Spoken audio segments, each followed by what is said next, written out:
And welcome to episode 26 of the Brewed Sages, Stormbound players with a head for the game. I am Freeloader, and with me tonight, as always, are Arthas and Sabaiku. Sabaiku, how's it going tonight? Fantastic. And Arthas, how are you doing? It's great to be back, guys. Well, it's great to have you. We are the Brewed Sages, easily the second best Stormbound podcast currently in production. And as a reminder, you can always follow us at Brewed Sages on Twitter, or for all of you who spell kit correctly with 2 T's, our email address is thebrewedsages@gmail.com. Now, guys, big news. We have some patch notes. It's going to take us a little while to get through it all, but because it's going to take us so long, let's just dive right into it, okay? Let's start with Arthas. Arthas, we've got a quality of life upgrade. Give me some news. Right, so finally the long-awaited new login system is, it's pretty much here. No more of that random disconnects, logouts of your account. Hopefully, I don't know. But basically, it's going to be happening probably sometime in April. Our accounts are now going to be linked to our Google accounts or Apple ID accounts. So people don't need to make a new Congregate account anymore. All of those Kong accounts will actually be merged into either Google or Apple accounts. So that would be pretty nice. It's going to be pretty global now. We don't need Congregate anymore. There's a weird bug, I think, that's going on actually with these Congregate accounts right now. Every once in a while, when somebody gets logged out, I think their name drops off the leaderboard in Heroes League. Like you suddenly can't find someone and there's just random like player numbers for a little bit. And you're like, did this person fall out of the top 100? And then like a day later or whatever, they're back. That's kind of like hiding where you are and who you are. Right? You just log out of your Congregate account and now it's totally fine. Okay, so with that out of the way, I know this is something he follows every single time it happens. Sabaiku, we have some shop offers. Tell me about them. Yeah, we're going to get an Easter sale. It looks like pretty similar to the Christmas sales we've had in the past, with the usual $10, $20, and $50 price points. The daily login rewards are also continuing for the premium logins. Those remain the best value for the money if you're spending on the game. We definitely recommend that. And then the shop offers can help to round out your collection. Also in the shop will be new avatars, Loris, Mia, and Siren for 1,000 coins each. And you can get some more flowers to go along with the rose in your garden for 200 rubies each. And I do have to admit, they look fantastic. I'm very tempted. Oh yeah, they do. Yeah, but no flameless lizards, sadly, for Arthas. No, it's Sunbeam for me. Oh, that's right. You want Sunbeam. That's right, not flameless. Yeah. Moving on from there, we have some balance changes. And I think these, Arthas, are some that were very, very long awaited. Let's talk first about Collector Murse. Apparently, he is finally receiving a bit more of a nerf. What's happening? Oh man, Collector Murse. This one's interesting. Collector Murse himself, like the legendary, no longer has movement. So he used to have 1 speed, but now he's just he's actually disabled now. Let's go. So wait. Well, he is in a chair. So I don't know how much movement somebody in a chair should have to begin with. A chair with many legs though. But anyway, this is not to confuse people though. The tokens that he generates, it still has movement, which I don't really like, but sure, that's just the design decision by them. This time around, let's just take the time right now to discuss it before we move on to the next balance change. So Murse now at all levels has 0 movement, but the same exact health. So level 5, for example, he's a 3 health, 0 movement unit. Now those stats alone are pretty bad, if not for the token saving him. Like, right, it's an investment. I lose tempo right now. I gain an investment of tempo later on when the token shows up. Do we feel that Murse, as he stands right now, even is good enough tempo that the loss of the movement really matters at all? I got to admit, I don't think that there is any decrease in viability in Murse as a result of this change. When you play Murse the second or the third time in a game, then maybe the loss of movement starts to bother you, and it becomes just a card that you have to cycle out of your hand. Mm-hmm. In the early game, the first time you play Murse, you've already accepted that there's going to be a tempo loss from playing a 3 strength, 3 mana unit at at level 5, you're perfectly willing to accept that tempo loss and loss of strength because your deck is built to withstand that already. The loss of movement there doesn't really matter very much. I think on top of that, if you're playing it to open out the game, chances are really good your opponent can't get down to your baseline to kill Murse anyway. So it's going to move off of your baseline at the start of your next turn, and you'll still have a little bit of front to work with. So I am pessimistic about this making a big impact on the state of the game. I definitely will say that this is a big change, though. There's so many times where Murse's movement just keeps deciding games. Like, for example, like in the early game, a lot of 5 strength and 6 strengths like to trade into each other, right? And Murse is like the perfect cleanup for that stuff. Not to Mm-hmm. mention being able to actually move forward for pressure. Now he can't do any of that. You know, like sure, Murse is still a crazy good investment, but now it's not like an investment plus some nice utility on top of it. So I'm pretty happy with the change for the most part, but I'm still worried about the tokens. But again, that's only really in the max level. Well, so I have two thoughts about this. The first is that is Murs himself less powerful than he was? I think the answer to that is obviously yes, right? We take away movement from one of the two bodies, and overall the power level of the card has been reduced. We can have an argument about adequately or not, but tabling that for the time being, Murs is definitely weaker than he was. But my second thought is play rate. And for the decks that are currently playing Murs, has Murs dropped to the point where, for example, Winter playing Murs now looks at Yowling or looks at Westwind and says, oh, maybe I prefer this? I don't see that happening. Maybe in Ironclad, because I know right now there's a lot of Green Gale with Murs decks out there that aren't running linked golems, and perhaps this makes some of them turn to linked golems and think maybe the additional value right now is better than the investment.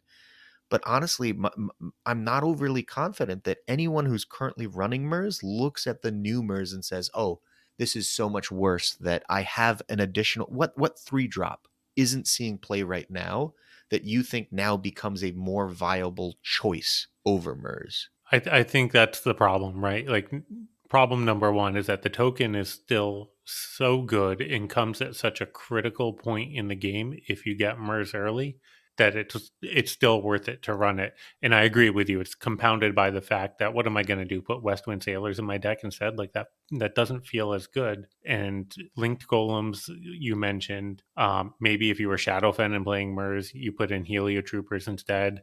Aren't you running it anyway? Like I think it would be Murs There are versus. right. You're right. There's not a lot of 3 mana cards that can really comfortably fill that void, and that's kind of the problem. Is why we see so much Murs in the first place right now. Well, I do say that for rush decks, and Oh, sure, sure. I know. Normally, we wouldn't say rush decks should have Murs, but now it definitely shouldn't. It doesn't even move. So Yeah, for yeah, sure, for so that's sure. good, No, I there's not. guess. There's right. There's not a ton of rush decks being played right now. It's a lot of mid range. And I feel like in mid range, the game goes long enough that the Murs token matters so much that you still want the Murs token. I could be wrong, but I feel like overall, Murs is still going to see a very high level of play after this. It won't be as strong. To Arthas's point, I think he's absolutely right. Murs will not be as strong. You can't base lock with it. There's a lot of you can't move your front. He's right. We'll have to see. And I think that Murs not being able to move is really what hurts your deck's performance in the long run, because on 7, 8, 9 mana, when you would normally be able to play Murs just to fill out your curve and play all the cards in your hand, Mm-hmm, now mm-hmm. Murs becomes a card that you cycle away instead of one of the other cards. So maybe you make some suboptimal plays at that point. Like that's about the best that I got for why I think it'll have a significant impact. Yeah, okay. So moving on from there, Arthas walked us through the Murs nerf. Sabaiku, walk us through the next nerf.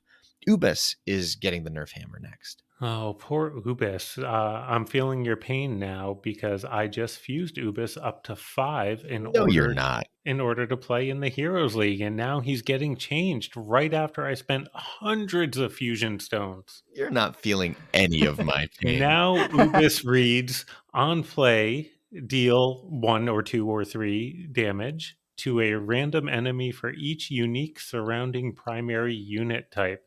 So Ubis no longer double counts unit types such as Toad or Edric. Toad is no longer a Toad and a hero. Toad is just a Toad. Edric is no longer a knight and a hero. Edric is just a knight. Right. So a lot of those unit type heroes and the elders only count for a single ping instead of 2. But overall, I mean, Arthas, this is kind of an edge case in the first place. Like, yes, it does happen fairly often, but it doesn't represent the majority of Ubis's pings by any stretch on almost any board, right? Yeah, I don't know. This isn't really gonna decrease.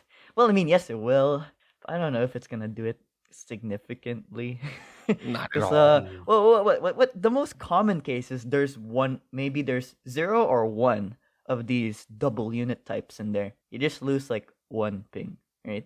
Exactly. Yeah, so I agree with you. I don't think that this changes the amount of play that Uber sees, but when you see it, it should have a little bit of a reduced power level.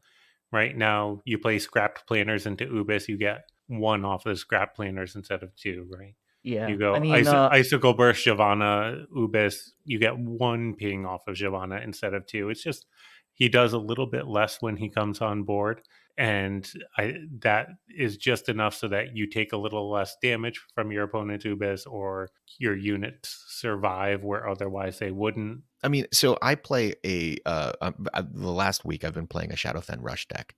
It runs no elders. It runs no heroes, no legendaries. I can tell you, on currently playing in the Heroes League, the vast majority of my games, my opponent's 5 mana turn is Ubis. There's no elder or hero on the board on 5. It's just, it turns out that putting a 10 health unit on the board that softens the board or maybe does some damage to my face is a really good turn. And that turn isn't changing. The second time, yeah, there's sometimes a scrap planner on the board, or sometimes there's a Shyvana, to your point. But normally it's all my units. My opponent normally doesn't have much on the board because I'm the beatdown.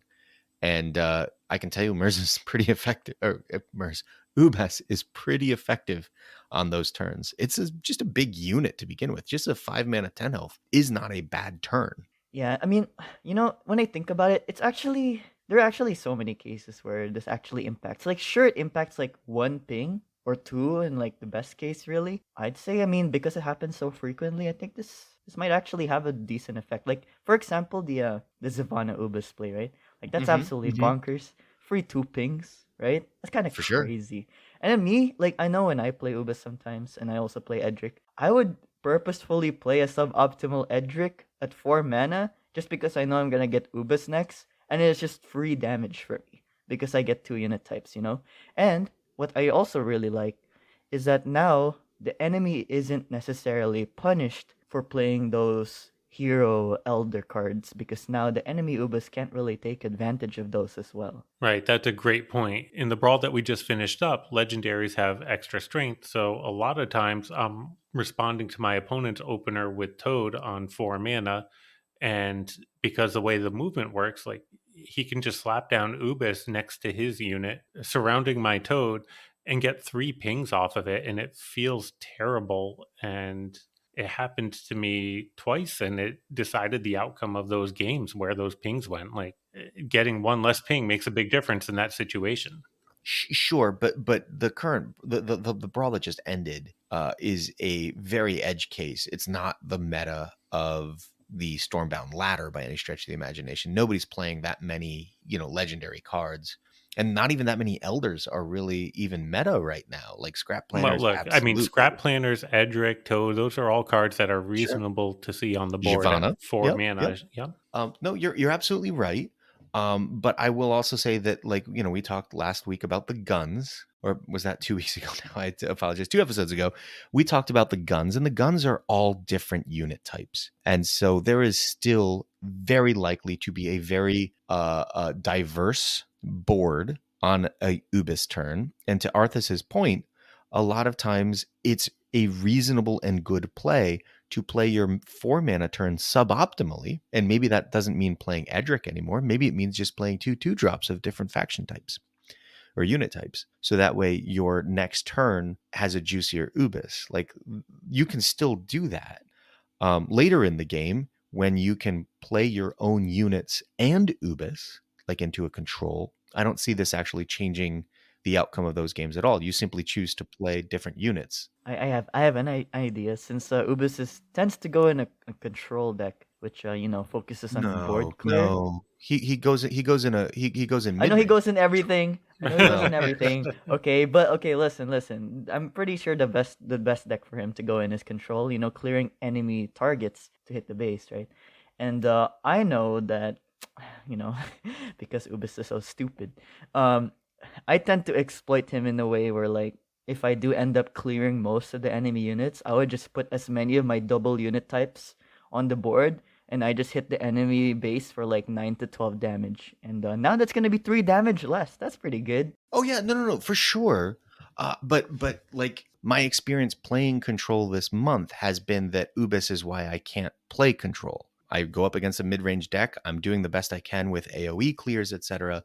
But at some point, as a control deck, I don't play a ton of units. So I'm not spamming the board with a whole bunch of targets for Ubis. My opponent at some point, turn 10, 12, whenever it is, just spams 2 or 3 units plus Ubis and does, 6 or 9 to my face. We can repeat that 2 or 3 times. I'm dead, because unless I'm playing Winter, I can't re-heal from those Ubis pings. So Ubis right now is like the mid-range card that, yes, it goes in everything, but to your point, I think you're right. Control might no longer value playing Ubis as much, but Ubis isn't really helping control win as much as Ubis is helping mid-range dominate control in the first place. Like, that's where I think Ubis right now sees its, like, we it's hard to say because everything's playing Ubis and Murse. But I think Ubis is really alive and well in mid-range, and I don't see this changing. We're going to move on from here before we beat this as a dead horse. I know that there's probably a lot of people who would kind of look at that and say, well, gosh, in comparison to the Chestnuts nerf, I think should be like our last little conversation about this.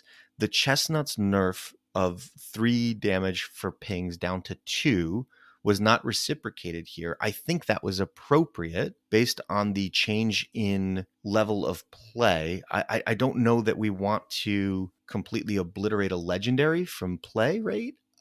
What do you guys think? I mean, I know Sabaiku was making a joke about it at the beginning.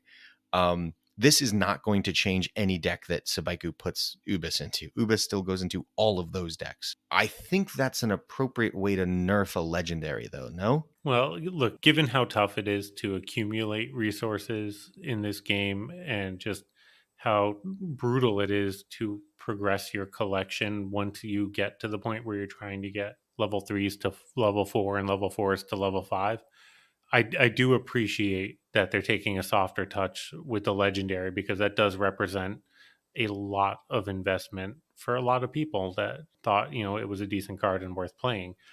It is. I mean, as Berzosa, like, many times tries to reiterate, they don't want to make too many, like, crazy significant changes. It's so much better to just take the small steps, right? Because like, they keep reassuring us that if it wasn't enough, they are going to nerf it again. It's not like this is the end-all be-all change for Ubis or Murse, right? It's not the end. It's just gonna be slowing things down if this wasn't enough. And I think I'm comfortable with that. It would feel terrible for someone to put months worth of work into a Fusion Stone collection to level up something like Ubis and then have it get nerfed to the point where it is no longer viable in the league they're playing. So I appreciate them wanting to soft touch it. I think that's the right way to go. So guys, at least if it gets nerfed the second time where it becomes inviable, the person who invested in him now gets 100 Fusion Stones instead of 50. for nothing. 100 fusion stones. That moves another card up.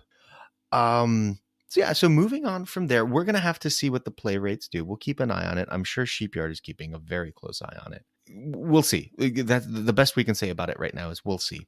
Time will tell. Excited Mousers is also getting a buff. So confusion is continually getting stronger. Who wants to take this one? Well, I can take this one. Excited Mousers. Now, this is a big buff. It now costs 3 mana, down from 5. That's a 2 mana change. That's crazy. And then, appropriately, they adjusted the strength to be 3, 4, 5, 6, 7 instead of, the old 5 to 11 strength. So, it's a pretty decent body for 3 mana, It's not bad, yeah. Yeah, but now, because of how hard the ability is, the ability doesn't change, by the way. It still confuses surrounding enemies based on the number of surrounding friendlies. But because it's 3 mana now, it's way easier to pull off, way easier to set up more friendlies for it, or things like that. Or do the confusion and then do the synergy right after it, right? So yeah, this is pretty good, honestly. Yeah, the enemies don't have to be surrounding, right? It's just your friendly units that are surrounding. Pretty sure it's surrounding. Is it surrounding? The enemy units also have to be surrounding, yes. Oh, yeah, God. so you can actually only confuse 4 at most, and that's in a perfect world. Right. And a lot of people have been talking about why don't they just make it global? And to be honest, if it was global, I think it would be a bit too strong. I agree with that, actually. Fluffy Bad Boxers will confuse globally, obviously with strength limitations, and it's actually pretty strong and it works pretty well. And I had some decent success playing with it. This at 3 mana confusing globally around the board would be really good. Now, the thing that makes this a bit interesting of a change, though, is now it's exactly the same stats as Hair Raising. Now that I think about it, with the 3 mana Excited Mousers, it actually is still pretty good at synergizing with Hair Raising. Yeah, I know it's 6 mana, but now you don't have to always rely on Sweet Cap for that, Yep. You get a little extra redundancy in your combo. That's never a bad thing. Excited Mousers can also confuse units behind it, which Sweet Cap can't do. So that's actually a really nice little bonus if your opponent is a swarm player attacking your baseline, for example. You probably still have front. You probably have units in the area because you're trying to defend. So now you can just kind of pop down Hair Raising, clear their board, and put a lot of strength down. They're both 3, 4, 5, 6, 7 strength. Yeah, you could use this as a frontline unit while still defending behind it, kind of like Edric. It still has the 7 strength. It's pretty nice for that. It's way more flexible now, and that's great. That's really so. We were just talking about how Murse, even after the nerf, okay, but what other 3 drops do I want to put in my deck? Well, here's one. No. Good try. I appreciate the effort. I think people will experiment with it. I hope that they do. I'm really excited to see what people come up with. But I don't think that this becomes a meta-defining card like Murse by any stretch. Yeah, it's probably true. All right, so moving on from there, Sabaiku, we have a new card, the Temple of Life. A rare Winter Pact structure, costs 3 mana with 3, 4, 5, 6, 7 strength, so pretty good strength. Just Fort of Ebonrock -1. At the start of your turn, vitalize 2, 3, 4, 5, 6 surrounding friendly units. Now, because the structure effects work before the unit effects, this will vitalize your units, and then your units will gain 1 strength and move forward like they normally would. On the same turn. At the start, on your next turn. Yeah, the next turn after you play it. I did not realize that, I have to admit. That's very exciting. So, depending on how many units you have around it, it could do as much of a buff as the Hearth currently gives. It could do more, or it could do less. Unfortunately, your opponent does have a tendency to try to clear your units, so it's definitely something that you're going to have to be careful with how you play and how you position. Yeah, Arthas, there's going to be a knee-jerk reaction to compare this to the Hearth, right? Because They're Yeah. both 3 mana, they're both winter, and they both kind of do buffing. Well, so if we think about the key differences here, well, one is I know it is just a one strength difference between the Hearth and the Temple of Life, but seven strength breaches a beautiful threshold, by the way, and you can still use this practically like a fourth of Ebon Rock, and you can still synergize perfectly with Hearth cards. But like this one can easily hold your front much better than Hearth ever could. I don't think you ever really want to play Hearth past your 2 rows, really, unless Huh. you're already winning a lot. But this one, it actually gives you benefit to play it up high. Because like I mean, yeah, sure, it's 7 strength because that's a pretty big strength. Whenever your opponent spends mana into it, like you should be happy, man. And then if they don't, I mean, that's just that area on the board is just constantly a pressure point that your opponent has to look out for because you can keep putting units around there. And you can easily put units in a way where they're not really accessible, right? And they can easily get this vitalized. I feel like we're in a meta right now, though, specifically because of Unstable Build, where Siege Breakers is kind of everywhere. Do you feel like Temple of Life would see is it not already kind of seeing a nerf because it's being introduced into a Siege Breaker heavy meta? I know siege breakers have been popular, but I'm pretty sure I only see it in like 20 or 30% of decks. And not just that, even if they have it on the deck, they need to have it in cycle. And I don't know if they're gonna bother putting it in cycle for something like Temple of Life. You know what I mean? Yeah. Unfortunately, that's true. For you, Subaiku, if you're playing Winter, do you think you can spam enough units to really get benefit out of the not the body? Obviously, the body, to Arthas's point, is spectacular, but do we think that Winter can really maximize the usage of the mechanic of it? I think that the Hearth is better suited for the winter play style, right? Where you create something big and then you continue to buff it and let it steamroll. Kind of like Mistwives early on, or Earth Fathers or Lady Rhyme late. It's just the winter play style tends to be invest into a single unit, not flood the board like a Swarm or Shadowfen deck. So if you told me I could put this in a toad spam deck, I'd be thrilled. Ooh, oh, that's exciting. I would try to put this in a winter deck and play Harvester of Souls on my opponent's Azure Hatcher. You mean or under Mia, right? That seems like a pretty niche use case, though. Yeah, but it seems extraordinarily Also awesome. good when you're playing against Shadowfen. The tower will tick before the units activate. So if a unit is poisoned, this will actually cleanse the poison, replace it with Vitalize, and then the units will grow and move as usual instead of taking a poison tick and move. That is really exciting. It is actually a counter to poison. Not like there's a Not ton a of need. poison in the meta right now, but maybe there will be. Yeah, We some haven't days. seen all the temples yet. That's true. To add more to the point of comparing it to the Hearth, I know there are a lot of interesting winter decks there with synergies where the Hearth actually buffs a structure, Oh. much like Underground Spring or True Shot, right? Mm-hmm. Temple of Life cannot do anything to structures.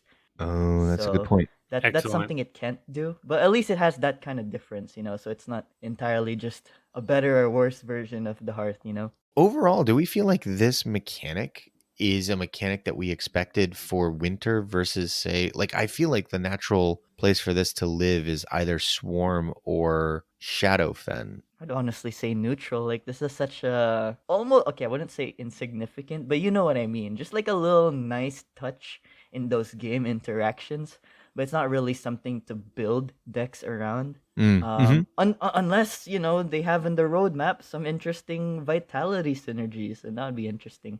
Right? But Yeah. as of right now, we do not have that stuff. It's kind of just a nice little bonus. Yep. All right. I will say the artwork is fantastic, though. Beautiful card. Oh, it's stunning. Yeah, for sure. So that's the balance changes, the 2 nerfs, the buff, and the new card. Guys, we've had Ironclad on the top of the pyramid for several months now. We buffed Fort Tonic, and we reversed course on that. We nerfed Link Golems. Everyone went away from it and then realized, nope, still good. Well, let's get back to it. Scrap Planners got buffed. And here it is, this behemoth that we are dealing with. Do you feel like you expect anything to change in terms of the different play rates of the different factions? I wouldn't say so because all of the balance changes have been neutral, and they're kind of neutral cards that benefit all factions, unlike something like Bragda where it basically only affects Shadowfen. Sure. Yeah, I don't really think it really changes like the order of our power levels for the deck archetypes. I don't know, man. It's less RNG, I guess. We'll see if it makes the games a little more predictable. We'll see if people use Ubis and Murs less because they do actually have a reduced power level now. But I don't think it changes the faction interaction too much. Yeah, I mean, like at the end of the day, if I kind of feel like if Sheepyard just said, guys, we're gonna hit delete on these for the next couple of months, Murs and Ubas don't even exist. They are both neutrals to Arthas's point.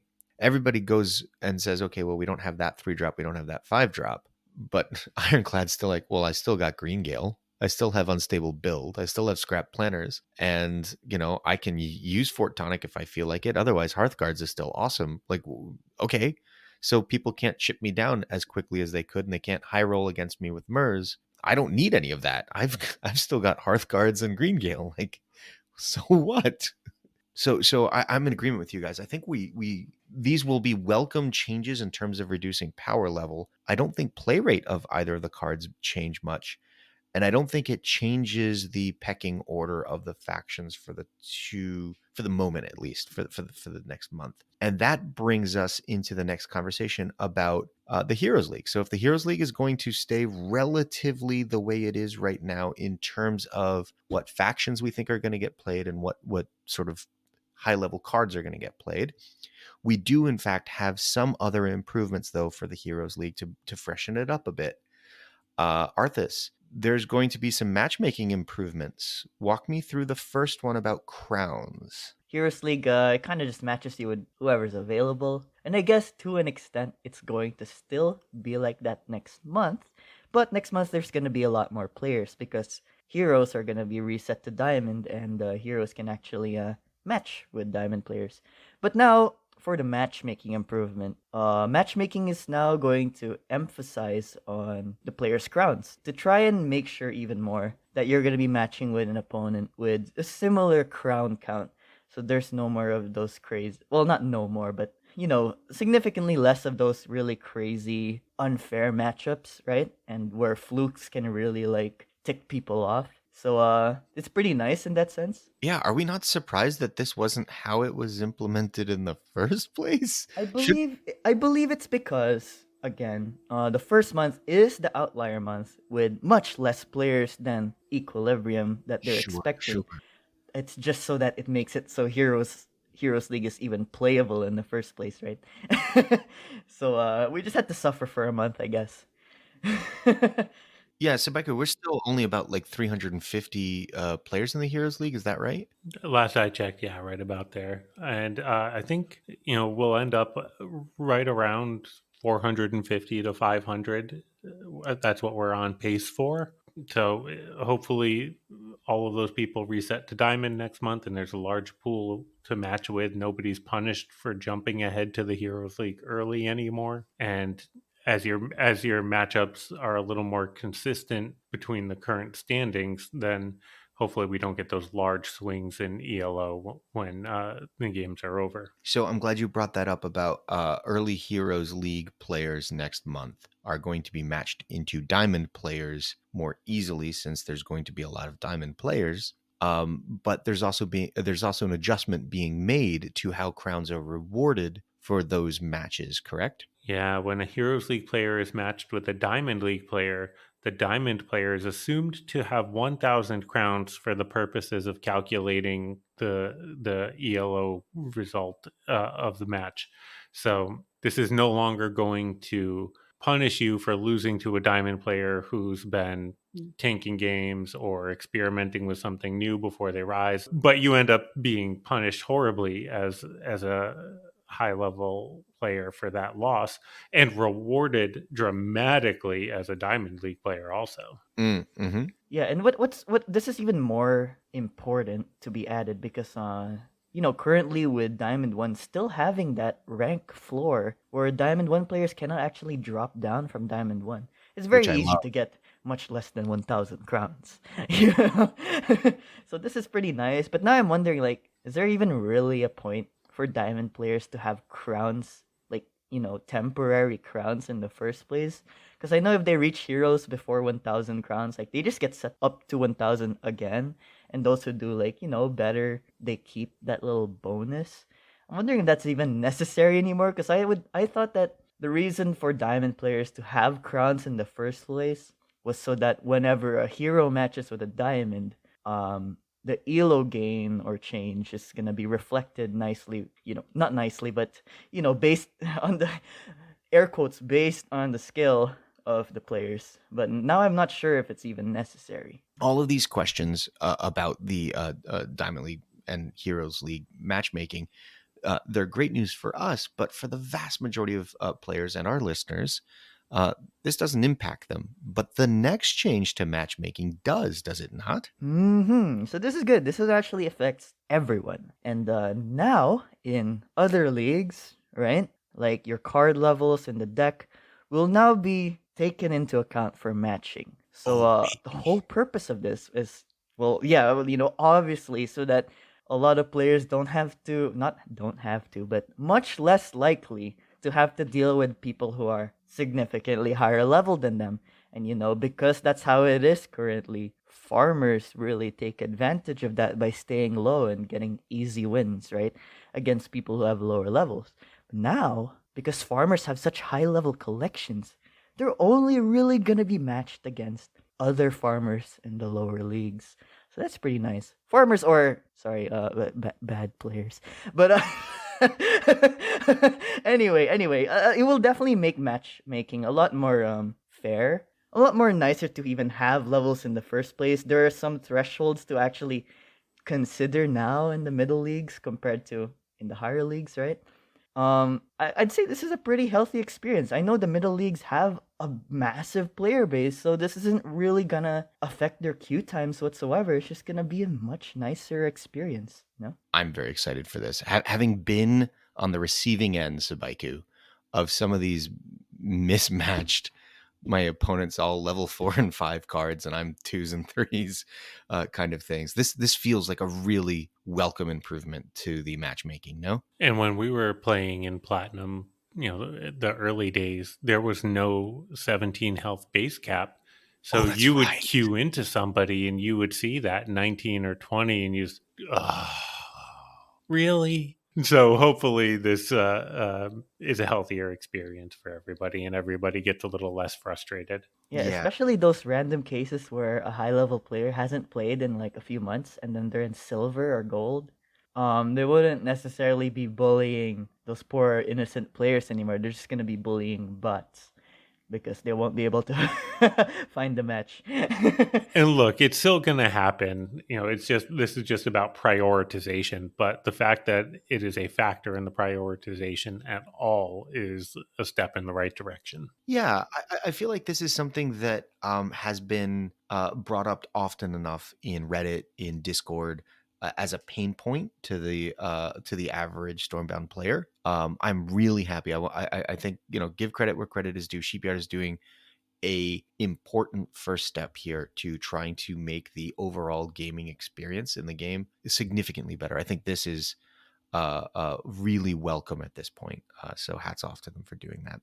All right, that's going to wrap up the main portion of our episode about the upcoming changes to the game. And with that, we now move into our card of the week. This week, we have a request from Overdrive to discuss Avian Stalkers of all cards. So, Arthas, could you give us the stats on Avian Stalkers, please? All right, so Avian Stalkers. This is a neutral card, an epic neutral card at 6 mana, with strength from level 1s to 5.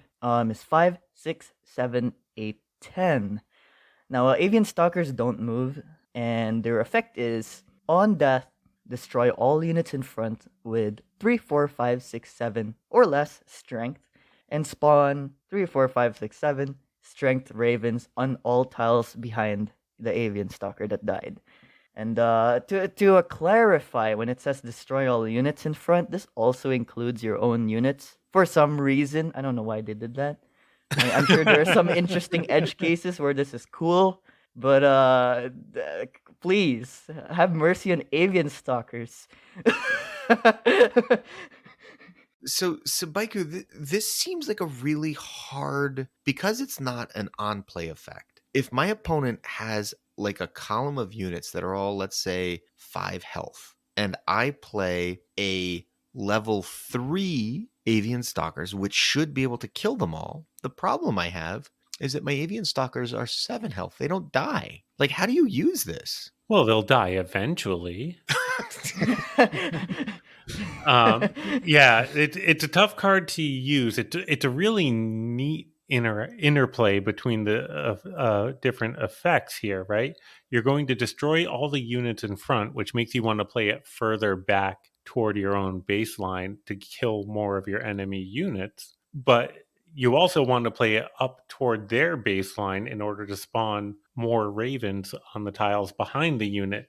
So it's neat that it's flexible and you can use it in those different ways. But because it's an on-death effect with no movement, it's really, really hard to trigger exactly when you want it. And it does give your opponent a chance to respond a lot of the time. Yeah, and like I mentioned in like many episodes ago, any card really that has important positional conditions really tend to struggle to see play in the game. Mm-hmm. Yeah, Right. no, for Because, sure. like for example, I know the most common use for Avian Stalkers is just a crazy frontline tank because it's already hard to kill with 10 strength at level 5, so it keeps moving forward, and even when it dies, like it just spawns a whole army behind it. But like because yeah, like you said, because it's an on deck, the enemy has a chance to like counterplay that, where they can just put units behind the Avian Stalkers, and it's not like those units are gonna get replaced or anything. The Ravens just won't spawn there. And this Oh also includes your no. own units. Like if you have units on the board, which you know, if you're a decent player, you're gonna have units on the board. There's much less spaces for you to play Avian Stalkers optimally, just because of your own units blocking the way. It's kind of sucky, you know. I didn't think that's right. Your opponent can clog up the line behind it and nothing happens. Oh god. Yeah, So like that's Toad what I Spam do. destroys this. Yeah. Right. Like you said, like these cards with strong positional aspects to their abilities, like they just lose on flexibility. You can't play them wherever you want. Even just something like Edric. A lot of the times in the early game, you end up having to just cycle out Edric because you're not going to get any value from it because your opponent has just kind of wittingly or not, matched up their units with yours. And Edric is the easiest one to get value out of, and still, even there, you throw it away sometimes. Sure. Yeah, yeah. No, I Like see that. this is harder to use for sure, and the effect that you get from it just isn't good enough to make it worth it, especially not at 6 mana. All right, I've got it. Here you go. You ready? I throw all of my units forward as an aggressive swarm deck. My opponent on 5 plays Ubis, clears a lot of it, but not all of it. I then just stick this right in front of it, let Ubis kill it, and create a column that at the start of my next turn will move forward, allowing me to Zuri it all. Solved. There's the use case. Okay. Yeah, a use case, right? If they did drop this to lower strength and like 4 or 5 mana, I'd love to experiment with it with Zuri. Like it really does obviously make a column of units, which Zuri wants to take advantage of. Okay, so first, Sabaiku, you have to level up to level 5 your Avian Stalker. I will do that at the end of the month. Yeah, I'm sure you will. I'm preparing for the new meta. Yeah, exactly. The Avian Stalker meta. Yes. But that's so this card feels like it's a better use as a tank forward, as a counter to AoE, right? Like, so I use my Azure Hatcher a lot when I'm going into winter matches, where I'll put it somewhere and just be like, if he wants to Blade Storm or Hunter's Vengeance, fine. Because I've got something that's just going to spawn more units. Like, you can't clear my board. My front it's here. And it feels kind of like Avian Stalkers can provide that same kind of service. I just don't know what faction is looking for it right now, right? Like, because Scrap Planners effectively does the same thing. Yeah, even Azure does the same thing. Shady Ghoul does the same thing, you know? Right, right. So is Winter the only faction that's like, actually, I would love to have a forward tank that guarantees my front through an AoE? No, Is because this the Winter just no? makes big stuff anyway that's kind of Right. tanky. So Yeah, it that doesn't doesn't care need about the this. AoE. Yeah. What would be an interesting change we can have for this card to make it a little more playable? I gotta say, it's reduce the mana, reduce the strength accordingly, obviously. But just make it cheaper at 6. It's just way too expensive for what it does. You know, the cards we're comparing it to, Azure Hatcher, Shady Ghoul, like those are 3-4 mana cards. Yeah, and I know some people are thinking of giving it movement or something, but I think that's stepping over the line. Haha. Yeah, stepping. Okay, anyway. Uh, I the think other it would be problem too strong then. this also suffers a little bit from the rogue sheep problem, right? Like, not for nothing, it's hard to kill this thing. So its on death effect of like defensively is kind of useless, right? Like, as a defensive tool to try to remove Oh, a yeah. potential like, it just doesn't work. Like, the fact that it kills units in front of it is almost irrelevant. Actually, that's the primary use case. The whole point of this is to kill your own units the Yes. following turn to clear a path for your runners. Yeah, it will clear the chaotic people on their baseline or your embers, and then yeah. All right. Well, that's going to end this episode, which means it's time for me to remind you to please contact us, preferably in the our channel on the Discord server for Stormbound. You can also reach us at Brewed Sages. You can even email us at thebrewsages@gmail.com. This week, we have an additional way for you to reach out to us and support us. We started a couple of weeks ago a Gumroad account where you can become patrons of our work. Check out the link on our Stormbound Kitty page if you are so inclined. This week, we did hear from a couple of our listeners. We heard from Stony J on Reddit. He says, "You guys are smart, funny, and articulate. Good chemistry as well. Keep up the good work." Stony J, thank you so much, but I think you might be mistaken. Some of us may be smart, but not all of us. Louis Devnath said on YouTube, he loved the very punctual, pertinent, and sharp comments from Arthas on the previous episode, and I agree. Lastly, this is a personal thing of mine. I was fiddling around lurking on LinkedIn, and I noticed a change to Bjoza's job title over at Sheepyard. Bjoza, I just wanted to give a quick shout out to you and say congratulations. It appears that your job title has changed from just community manager to game designer. I don't know quite when that happened, but whenever it did, it was well deserved, and we tip our hat to you. That's going to do it for tonight's episode. For Arthas and Sabaiku, I am Freeloader. We are the Brewed Sages, reminding you to stay hydrated.